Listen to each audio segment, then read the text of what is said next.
sure that 85% of options go unexercised at the close of business today.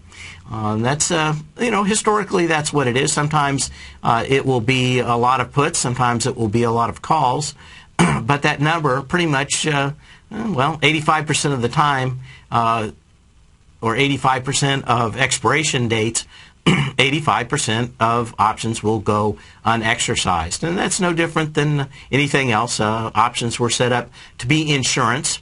A lot of people think it's a way of putting on a lot more risk. They shouldn't be. It is a way of reducing risk. Just because you can buy a lot more options than you could ever own stock doesn't mean that you spend 50% of your portfolio on a kind of white lightning at the end of expiration. But it is a way to lower your risk because you've got a predefined risk up front. But remember that options are not to bring on and add more risk.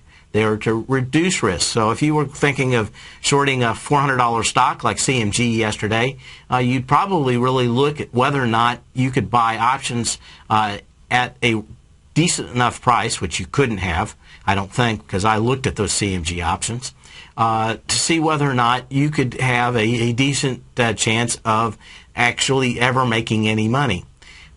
And I guess you would have, no matter what today, but most people were not. The options were showing about plus or minus 30 points, and that's what everybody was looking for on CMG last night. But in the S&P, with 1350 was kind of the model that were 15 points above that. Not too far out of the realm of normal movement in the S&P. A lot of times what you'll find out is that the profit and loss curve is kind of like a bell curve in these options. And, there's probably not $50 or $100 million more or less out of probably $1.5 billion out there. So maybe 10% if you go 20 points up or down on that. So it gives you kind of a nice range. But if we were looking at an S&P showing an expiration of, let's say, 13 or 1280 or something, and we were at 1360, you really have to wonder what was going on. It would be a huge outlier event. And, it might not be a bad time to be looking at those last-minute options for 10 or 15 cents going into a day like this. But we'll continue on. Microsoft Windows launch date is set for October 26th. I guess probably kind of put that in the back of your mind as we go into the fall and know that the drum beats and the PR and the advertising, of course, this is not all they've got going on. They'll have Windows 8 Phone. They're going to have Xbox 720, the second version of the Kinetic product. Earnings out last night on Microsoft. What do you really find out? They're still making huge amounts of money on their server and other business products. They had to write off a huge amount of money, I think about $8 billion, $8.5 billion for one of Steve Ballmer's stupid buys. The only probably good thing was he didn't spend the other $30 billion on Yahoo. But he probably could have thought he could. I'm still don't think he's all that great of a CEO, but I think we're probably seeing the effects of the previous CEO telling him which way to go over the last couple of years. And a lot of people kind of saying that Ballmer was the lost decade of Microsoft. But earnings not all that bad, not all that kind of movement. Still looking for this stock to be somewhere around the $36, $37 range at Christmas on Windows 8 coming out. Seems like every analyst that you find out on financial entertainment shows are kind of poo-pooing Windows 8. I suspect that they're fairly jaded and they probably haven't used it. I'm really high on it. I think that they have taken the leap and gone on to the next level and tried to match Apple at the interface and at the interface level. Let me put it that way. They've always done better than a lot of other companies in and especially Apple in the business arena. But they're actually now kind of making all those nice creature comforts kind of reminds me of a gentleman that we were looking at cars, and he was talking about buying a Corvette and some Japanese car, and he said, you know what, it's nice you buy this brand new Corvette, but feel every little light switch and part. It's hard plastic. He says, just go into any Japanese car, and at least everything you touch is nice and soft and curvy and not, hard and brittle and everything. That's kind of probably a good analogy. It may all work, but it's maybe it's just a little nicer and a little more polished. It's got that, all the Japanese car have kind of that dead flesh feel to the plastic switches and everything, instead of the hard plastic that are in the General Motors cars. Microsoft's gone kind of that route of making these as, user-friendly as possible. I really like it. I've had it since last fall as a developer, and I think actually they've taken a lot of things out. Certainly the thought that they're going to lose the business desktop, I can't see coming anytime soon. In early 2008, President Obama, then I think running for president at that time, said he would bankrupt the coal industry. Well, we've had the first company go bankrupt in the coal industry. It's kind of interesting to see an article out finding out just what the status is and how much money is left in these coal companies. There is a gentleman, we'll get back to it here, but his name's Altman. He actually came up with a formula for figuring out how likely a company is to go bankrupt. And when we get back, we'll be looking at I got to find this chart now. Where's it at? There it is. His Zeke score chart, so you can look and see just how close these coal companies are to going bankrupt. Kate Stalter's exciting newsletter, Low Price Leaders, has just launched, and now is a great time to get a 2-week free trial. Every Wednesday afternoon, Kate sends out her weekly newsletter to her subscribers where she focuses on small cap stocks with market caps under $2 billion, as well as low-priced equities with share prices ranging from $5 to $12. Kate tracks a variety of stocks with a combination of strong technical support and solid fundamentals. Many of the stocks featured will be recent IPOs. These newer issues are often some of the biggest price gainers in the market and provide an excellent opportunity for substantial gains if timed correctly. You can catch Kate Stalter live on Tiger TV with her Small Cap Roundup every Tuesday and Thursday at 11 a.m. Eastern Time, and visit TFNN.com right now to get your 2-week free trial to her brand new newsletter, Low Priced Leaders, while locking in the low introductory monthly rate of only $37.50 per month, almost a 50% discount. Act now. With the launch of Tiger TV, TFNN has brought our programming to the next level. With Tiger TV, you can gain access to each host's charts and computer screens as they host their daily stock program. Whether it's Tom O'Brien, Steve Rhodes, Basil Chapman, Ken Shreve, Kate Stalter, David White, Larry Pesavento, Victor Jones, or Carol Martin, you can catch all of our technicians hosting their programs live and archived on Tiger TV for your viewing pleasure 24 hours a day, 7 days a week. If you haven't checked out Tiger TV, then visit TFNN.com and see what you're missing.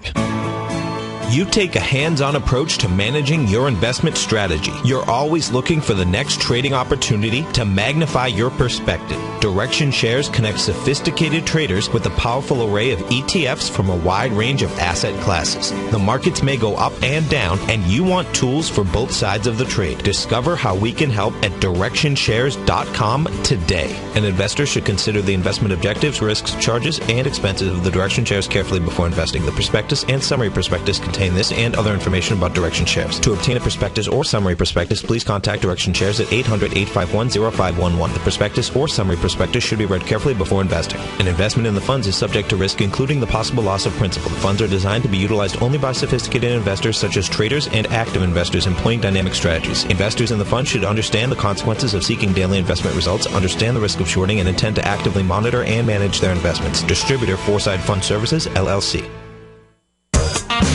Many of our new listeners have heard about the Tiger's Den, but wondered, what exactly is it?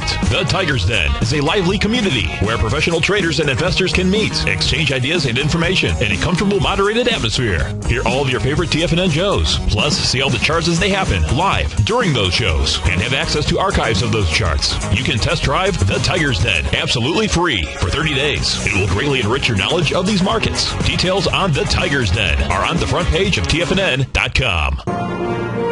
Millionaires are made every day. The fact is, living your dreams is possible. Someone, somewhere is going to get rich. My recommendation is, let that be you. Each day, someone is making the decision to better themselves and creating a plan to fulfill their financial dreams. Let that be you. The key to turning dreams into reality is to take massive action. Let that be you. I'm Steve Rhodes, co-host of the Money Master Show with Tom O'Brien, seen daily at TFNN, and I can help you with your journey to great wealth. I'll show you how to create the ultimate financial edge, a set of tools, insights, and strategies that are part of my daily newsletter service, Mastering Probability. You'll have direct access to me by phone, email, and my private library of trading and investing secrets for 30 days with an unconditional money-back guarantee. I'll take your trading to the next level. Click on my name, Steve Rhodes, on the homepage at TFNN.com and turn your dreams into reality. Mastering Probability, folks. Let that be you. This segment is brought to you by Goldfields. For more information, just click the Goldfields banner on the front page of TFNN.com.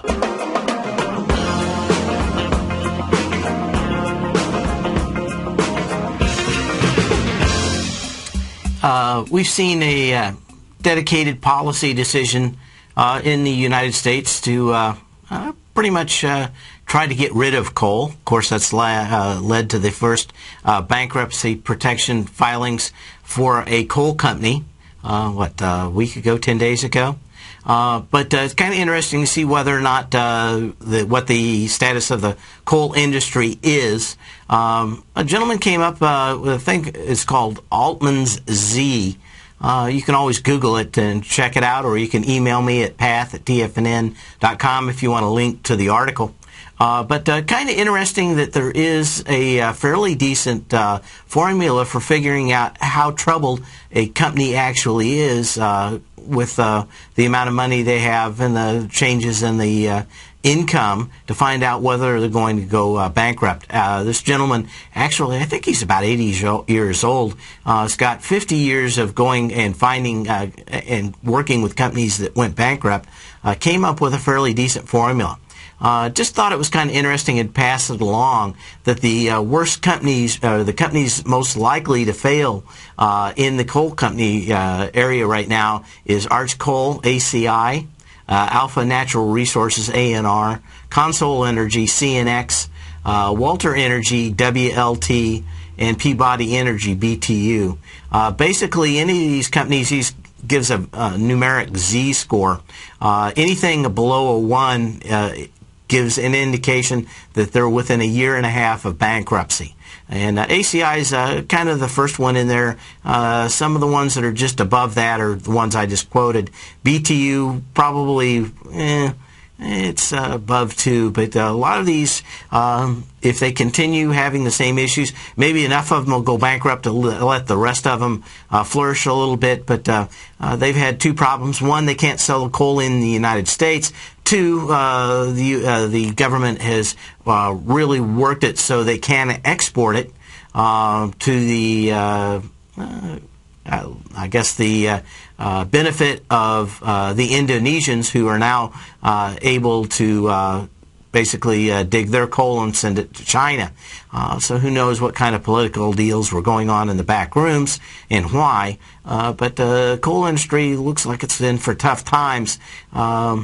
Probably be watching these like ACI, ANR, CNX, and WLT because they're all kind of in the real danger zone out here, or just above the severe distress area. But ACI has a fairly decent statistical probability of being out of business within a year and a half. But Altman's Z score will give you a number on how troubled a business is if it's mature enough, like these coal companies. Kind of interesting stuff out there. Let's see if I can get back to what I was doing. Got a neat picture here that someone sent me in of their trading room. Maybe you'll want to send me a picture of your trading room. I kind of get by with 2 monitors, but 1, 2, 3, 4, 5, 6, 7, 8, 9, 10, 11, 12, 13, 14 monitors and 4 world clocks. I don't know. Maybe maybe going off a little bit of the deep end right there, but certainly an interesting trading room. But see if we go back in here. Let's see if I missed anything else. We've got just a couple of minutes, I think, before break. I'm going to just make a small comment, which is semi-political, but I'm going to try to stay back. We've had a kind of everybody wants to call it a tragedy. It's not. It's an outrage. Somebody goes nuts and decides to become famous by killing a bunch of people. But what's really obnoxious to me is just the blatant bias that we see in the reporting. Brian Ross of ABC News, basically within minutes of starting his show today, was blaming a political party for kind of using a broad brush to kind of paste them with the blame for this. And he did it because the James homes, there's 30 of them in the phone book, but he found one that belonged to a political party that he apparently had a very easy bias against. I probably wouldn't have brought this up because I know it's going to be covered, but I remembered him writing an article. Actually, in 2011, I happened to just remember this when I saw this cross, and you know what it was? That none of these people that did this stuff really did it for political reasons. They did it to become famous. And he wrote this thing like 2 years ago. Then he tries to slime a political party. Doesn't matter which one it was. I think we should expect a lot more from our national top-tier news reporters and ABC. Anyway, probably read about it later if you want. We'll be right back, and we'll be giving something away. So hang on. Would you like a personal update from Tom O'Brien as to what equities he's trading and what his daily trading plan is before the market opens each morning? Every market day, Tom O'Brien sends out his daily newsletter, Market Insights, to hundreds of subscribers that rely on his daily recommendations when it comes to navigating these highly volatile markets we're dealing with. As recently as May 21st, Market Insights subscribers closed out all 5 open positions for a combined profit of over 68% in one day. Profits ranged from 6.5% to over 24%, and all of these trades had been initiated within the previous 30 days. Now is the perfect time to get a 2-week free trial to Tom O'Brien's explosive trading newsletter, Market Insights, an $85 value. Tom breaks down the market each morning with his market take and provides trade recommendations including precise stops and target profit zones, leaving nothing left to guessing. Log on to TFNN.com today and sign up for your 2-week free trial. Make sure you're a subscriber the next time Market Insights subscribers close out multiple winning trades. Take action and sign up for your free trial today.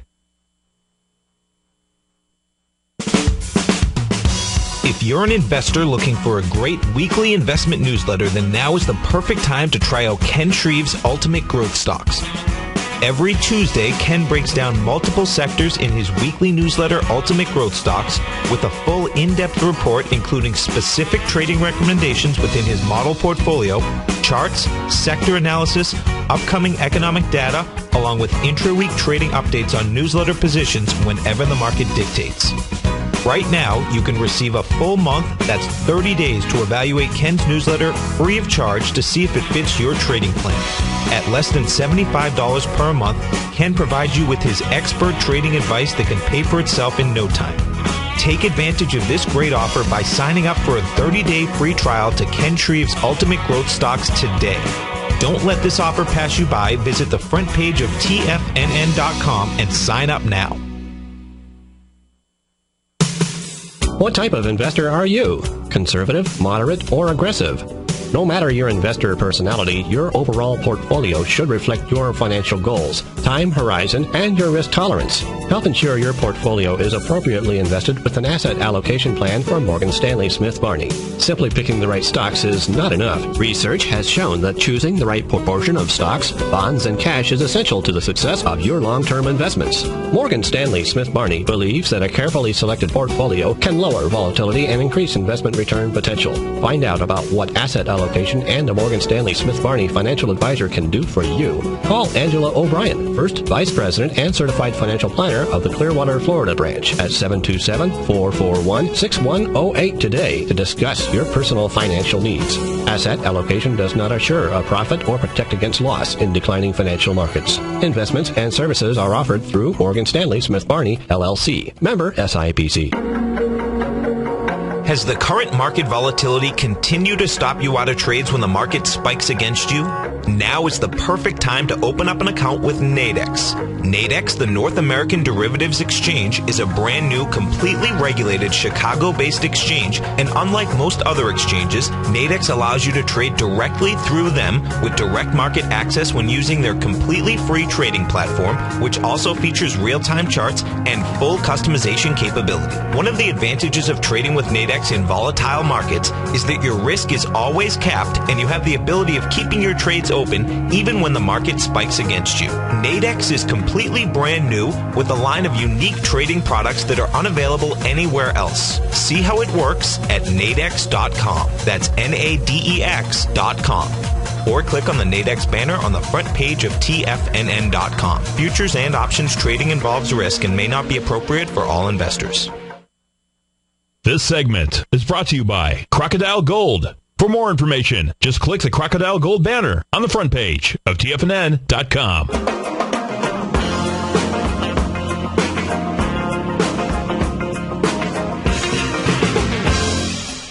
As we come back on July 25th, we're going to have a special guest, John McCormick, and he's a professor. Now I can't remember which college it was. It's a Northeastern college. He wrote a book that's pretty big bestseller. 9 algorithms that change the future. We're going to talk about algorithms and how companies are using them to make money. But some of the biggest companies right now are built on a single algorithm, like Google. How things like your cell phone, all the other products out there, and what we can look for in the future for hopefully investing in. And what an algorithm is, but why it's so important and how it makes your laptop, your tablet, computers do all the amazing things they do. That's going to be on the 25th. On Wednesday, on the second half of the show, we had the author of Tubes on, Andrew Bloom, A Journey to the Center of the Internet. You can call at 877-927-6648, and the first caller will get a free copy of that. So give us a call, 877-927-6648, and we'll be glad to send you the book out. But we'll be trying to do that as much as we can get these publishers to send us a free copy. We'll be glad to send one out to you. But John McCormick on Wednesday. So what else do we have going on out here? One of the things I wanted to get in and comment on fairly quickly here is a stock that everybody's pretty much known has been pumped by the one of the CNBC, what do they call them? Contributors, hosts. Chipotle Mexican Grill dumped about $100 today. I tried to, this stock has shown, yes, CNBC shills, what somebody says in the den. The problem has been in shorting these, when the company actually has to own up that they can't pad revenues anymore. In the olden days, what's ABC? I think it was started about 2002. A lot of the insider trading laws actually came on. Right now, there are 76 or 78 individuals under indictment for insider trading. So in the olden days, you basically, if you were, if you believe the book, let me put it that way, that Jim Cramer's employee wrote several years ago, his entire method of trading was calling all his old buddies from Goldman Sachs and getting insider information on whether companies were doing bad or good and investing in those companies. When that law changed, he pretty much gave up his hedge fund and went into being a full-time commentator. If you read his books, he pretty much tells you how he almost blew up his company 2 or 3 times. Kind of a, if I was looking for somebody to invest my money, I'd probably look for somebody that had a little cooler head than somebody like that. You kind of look at Buffett, someone that kind of has ice water in his veins, doesn't feel like he's got to drive Ferraris around. I kind of think that maybe somebody like that is the kind of guy that's going to make a much better decision. But part of the problem you have is, especially very new to the market traders, will get into these cult stocks driven by commentators on CNBC. When I started trading full-time in October of 1998, we were just really getting into the fever of I Omega, and you probably couldn't have gone on more than a few minutes to either hear I Omega, Qualcomm, or 3 or 4 of these other cult stocks. And the same kind of thing has happened here in Chipotle. And the same thing happened to those stocks too. Probably not quite as violently. Actually, it took several days for a Qualcomm to fall from $200 to $135. But the same kind of thing. But what we don't have is the same kind of information and leaks, and a lot of people coming out. We knew we had some people getting out a couple of weeks ago on some heavier volume, but was it really monstrous enough to know that something was coming? Talked to Steve Rhodes on Tuesday. I don't know if he had actually got in this position, but we were talking about Chipotle being extremely weak. Unfortunately, I could probably give 4 signals of Chipotle where it should have failed back from 370 in its moves up. So it's kind of hard to know exactly when these guys are going to have to when they can't quit lying anymore about the growth of their company and actually have to come clean. I don't know if they're actually lying or if they're self-delusional, but it's pretty easy to figure out that a company that sells Mexican food is not Intel. It is not Microsoft. It is not Google. They are a restaurant. They have to have lots of employees. They've got food costs. It doesn't matter how much they've got some, really shiny little saying out here because we've got food with, what are they? They got some BS about food with integrity. People, I don't know. Maybe it's just me, but when I hear that, I hear warning signs everywhere. Food with integrity. It's just same kind of Ben and Jerry's, we're all hippies kind of thing. And when it gets down to it, they're no different than anybody else. They're in it for the bucks.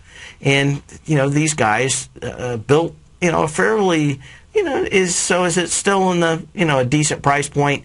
Yes, but these are kind of, stocks. And the reason I'm probably going on for this is I think this is the archetype for the market we have right now. I think we are going to have some kind of surprise, and we're going to have a similar day like CMG had today, where the wind comes out, and we're going to have one whale of a chance to actually buy stocks at a decent price for a long term. I don't know what's going to happen, but I think it's going to be over the next 30 to 45 days.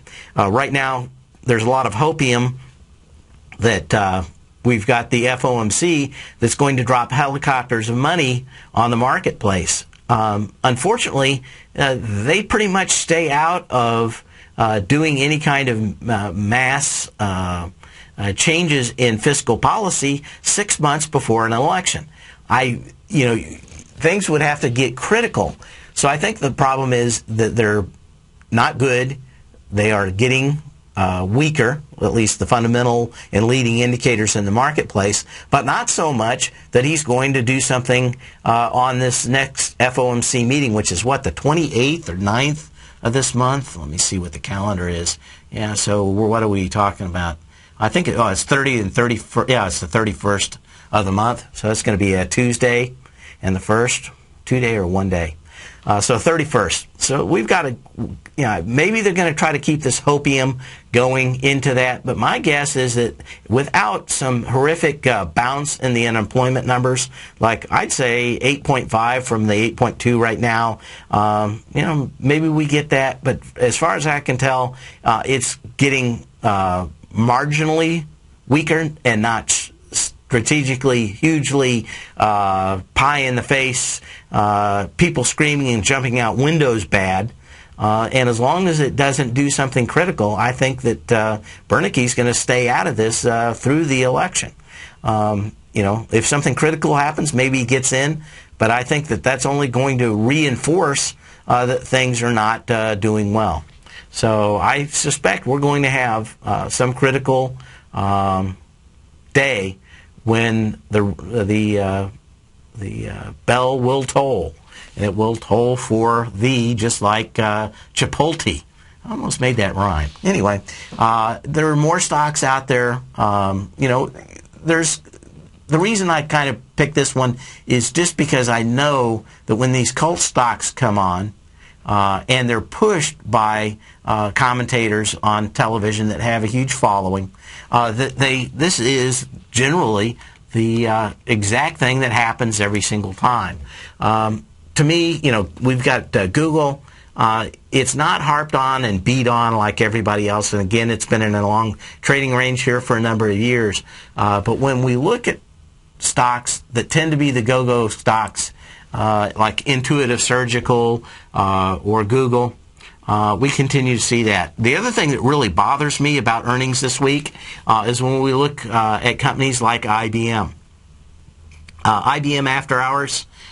We do have a caller in here.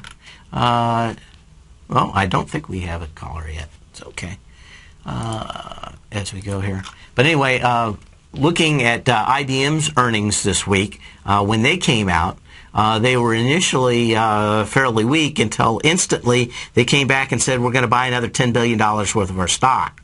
There was very little. Most of these stocks right now are missing on their revenues and beating on their earnings. That doesn't last very long. In fact, IBM on their earnings initially dipped, and they fired out as quickly as possible that we're going to buy another $10 billion worth of our stock, and of course it popped. So is the question, are these stocks actually doing any better? My guess is not. My guess is that how long will they do the same thing before IBM does a Chipotle where they're out of cash, or they spend all their cash to buy their stock back at the highest price, and probably their investors love them. But long term, does it really be making sense to be buying stocks at these super high levels? Kind of tough to make me think. Yes, I did. I said hopium. Somebody in the den asked.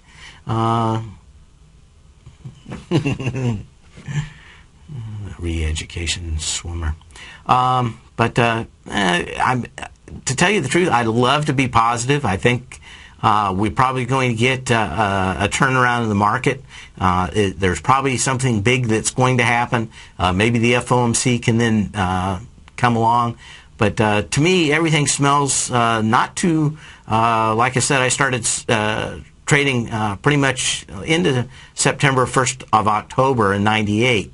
That is when Greenspan came in. I think the Dow was down like 500 points, and that was probably like it being down 1,200 points today. or 1,300 points. It was down 500 points intraday, and Greenspan came in, and the thing was back up 200 or 300 points by the end of the day. That was a problem with long-term capital management, a huge bond firm that was busy blowing up, and I think we've got the same kind of thing. A lot of negativism today is from the market in Spain, where they found out that a lot of what they actually said was, wasn't quite what reality was in the amount of money that actually is coming to Spain and Valencia. And I think the reality of a lot of these other things that people all yelled and screamed about a few weeks ago, that we were going to get some kind of solution in Europe, are finally going to come into focus just a little bit better. We're going to find out they're nowhere close to what a lot of people thought that they were. So I was hoping that we'd get a lot of these things taken care of by the 4th of July, but to me, I see a lot of these gaps out here that look like they need to get filled before we go much further in the marketplace. So let's see what we got out here. Got a lot of stocks to look at. To see how they do on expiration. I'm seeing a lot of these top out. Wolverine Worldwide is one of the ones I had in the newsletter this morning. Nice, good signal topping out here on light volume, light energy up. May 3rd high out here was $44.13 on 4.7 million shares. What did we do? We came into it with 400,000 shares. So, come in on 10% of the volume of the previous high. Probably a pretty good indication that these things have topped out. WWW is the symbol for them. They are a manufacturer, markets and license branded footwear, apparel, and accessories. I actually like their stuff, but kind of neat. Brand names include Bates, Cat's Footwear, Chaco, Cushy, Harley Davidson, Hush Puppies. Oh, that's why I know them, Hush Puppies. I haven't had a pair of Hush Puppies in a long time. But Wolverine Worldwide, pretty good signal that they topped out at least for expiration. But certainly no energy, about half the energy up of the last big move out here. We come back, we'll be looking at a couple more stocks. What do we have?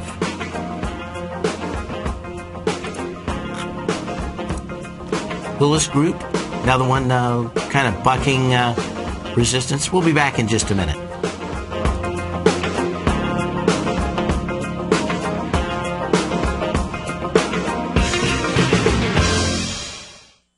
Are you looking for a precision edge in the market? Something that can stack the odds in your favor? Then look into Larry Pesavento's new trading newsletter, Patterns, Profits, and Peace of Mind. In each weekly issue, Larry explains what's going to happen in the markets based on the pattern he sees developing and gives you actionable trade ideas based on those patterns. Plus, you'll get his detailed analysis on a variety of markets and sectors, including stocks, treasury bonds, the gold market, oil, the dollar, the forex market, and more. And you'll get the Technical Corner segment, which is a short but powerful weekly training session on trading. You'll get access to all the patterns Larry is seeing in the markets, plus the Astro Harmonics and powerful Bradley stock market model that Larry utilizes for less than $5 a day. An extremely potent combination that will give you just the edge you've been looking for.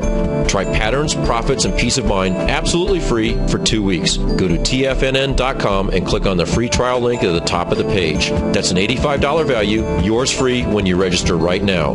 Get Larry's Patterns, Profits, and Peace of Mind and get the edge you've been looking for. In just December of last year, the price of gold was down over 10%. In today's highly volatile gold market, you need someone in your corner that understands the complex relationships that exist within the price of gold, as well as within a variety of gold equities. Whether it's the South African gold miners and knowing how the Rand-dollar relationship will affect their bottom line, or understanding how John Paulson's $5 billion trade in the GLD can move the market, Tom O'Brien gives you the direction you need to become a better trader each week in his newsletter, The Gold Report, with over 20 individual equities covered and almost another 20 on the potential watch list each week, in addition to covering the XAU, HUI, GLD, and dollar. The Gold Report is a great source for any trader that is looking to be diversified in today's volatile gold market. For your 30-day free trial to Tom O'Brien's Gold Report, log on to TFNN.com today. Don't miss out on this great offer. Act now.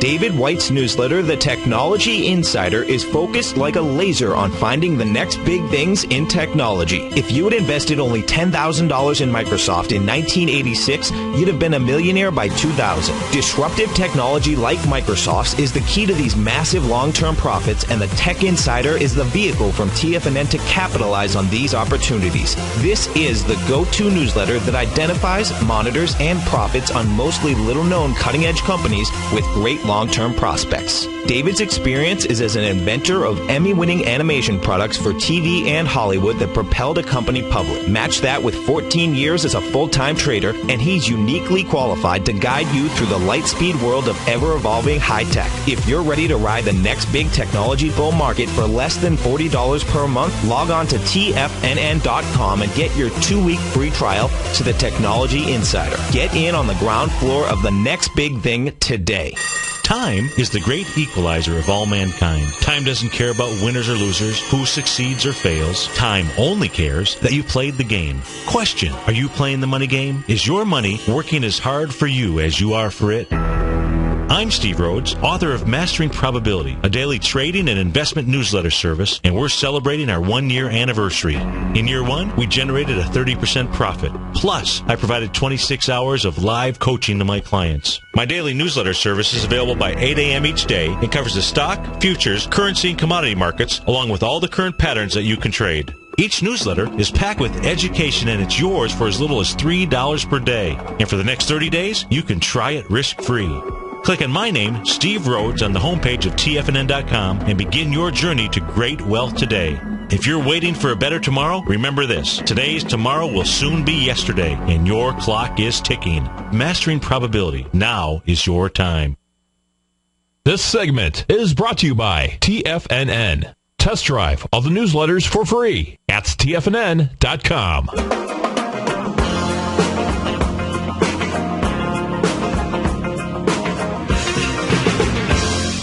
And I found out we have yet a second copy of Tubes. So if you missed the first opportunity to get a free book, give us a call at 877-927-6648 and get a copy of Tubes, A Journey to the Center of the Internet from Andrew Bloom, our guest on Wednesday. Of course, we've got a special guest coming up on the next Wednesday, too, about algorithms. But Beacon's Roofing Supply, next stock we want to take a look at. We've got kind of a nice little top out here, but which one? Oh, I wanted to look at. There was one other one. There it is. Cinemark.